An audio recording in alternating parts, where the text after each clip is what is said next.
Hi everyone! Okay, so this hairstyle is for all those of you who love Pride and Prejudice, the older one with Colin Firth and Jennifer Ely, or however you pronounce her last name. Yeah, so this is like pretty much most of the hairstyles in the movie were basically like this, just altered a little bit and you can get any hairstyle you want. Well, this is a lot easier than it looks like. It just takes a couple bobby pins and a hairband, and that's really it. And flowers, if you want to put in flowers and be all fancy. Okay, so we're going to start out with our hairband, and you're going to want to pull up more than half of your hair. So you have a little bit down here, and try to get it as neat on top as possible. That's really hard. And you want to kind of put it higher. It really depends on your style, you know, what type you like. If you like a really high bun, you can do it really high. You don't want it to be ridiculously too high though, because then it'll look kind of dumb.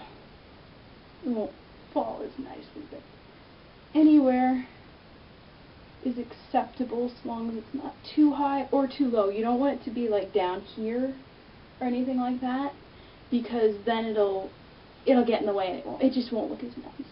So, okay, I think I got it about the right height. And then you're just going to put your hairband in, like so. And try to be careful when you're putting this in so that you don't like yank and pull out all the stray hairs. So it's hard to get half your hair up without doing that. Okay, looks nice and smooth. Make sure it's tight too. You don't want it really loose and loopy because that doesn't look good in style. Okay, now this is where we can get fancy or we can be just simple. If you want to get fancy, you can take half of this mop and braid it and then leave the rest unbraided. I think I'm going to do that so you can see what it looks like, how you would do it with it braided. And this hairstyle can be done on pretty much any length hair, because, well, as long as it's long enough to be able to pull in the bun. I was doing this hairstyle when I was growing my hair out because it was the only thing I could do, and I didn't know anything about long hair, so it was all I had. As a guide, had no imagination in hair. It's very simple though, much easier than it looks. Okay, so now if we just had hair, this were all hair, no braided, we're all just loose hair, we would just take it and wrap it around in a bun. But since we have a braid, we're going to take this. You want it tight. It has to be really tight because the style is not too tight, otherwise you'll give yourself a headache. But you want it to be tight enough that it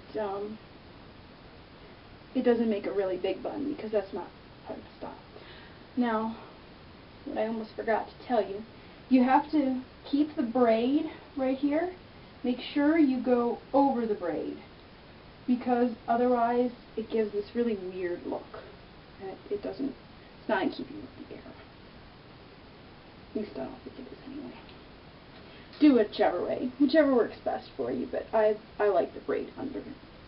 Okay, now we're going to take the braid and wrap it around. It's kind of a nice little accent. And remember, we're trying to make this tight.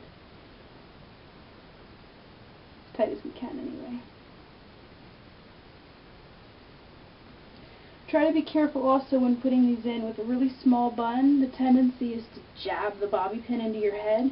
If you do, you will give yourself a headache. A very bad one. Okay, now this is the part where we have to vary it for different hair lengths. If you have short hair, or also, this also depends on your style as well. If you have longer hair, you may want to do it the shorter hair way, but it's entirely up to you. Now what you want to do is you want to take your hair, and for your shorter hair people, just take your hair and like you're gonna like pull it over your bun and just kind of bobby pin it down and then flop it over, and that'll be good enough. Got a loop up there. For us longer hair people, what we're gonna do, and if you have even longer hair than mine, you're probably gonna have to do it twice. You're gonna have to wrap your hair. You're gonna pull it up like this, kind of twist it a little bit. Not too much, because we don't want to eat up all our length. If you have longer hair and you want to eat up length, feel free. This is where getting that bun at the top is very important. Okay, and now we pin the hair like so. Pin it to make sure it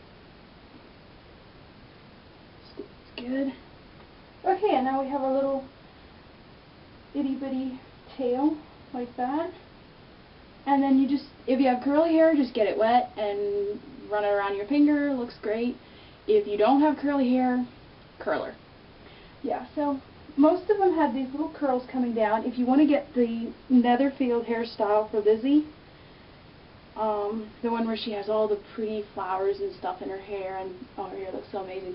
It's so long. What you have to do is you have to pull your hair up all at once into the pony and kind of wrap the bun around the hair. Leave like part of the hair coming down. It's really hard to explain it, but it sounds good in my head anyway. And then you curl it and it looks so amazing. Or what you can even do is, instead of wrapping your hair around like we did, just kind of pin it up the shorter version way and let it fall down. It'll be longer that way, and then you can curl it, and it looks so pretty. Okay, and then what you can do to add little accents to make it look really Pride and Prejudice-y, you can put in these little ribbon roses. I don't know where they sell these anymore. They used to sell them at Michael's, and then they just like stopped for the most part. I think they still carry some of them. Nice little ribbon roses. Really pretty, really simple. Pretty cheap, I think. Which is even better. Yeah, and you can put a bobby pin through the back of them, and they work great. And they look really pretty. And you can put beads in and ribbons and whatever. Yeah, so that's our Pride and Prejudice hairstyle. I hope y'all like it. I love this hairstyle. It's so pretty. You can use it for anything. Even regular wear is amazing. Yeah.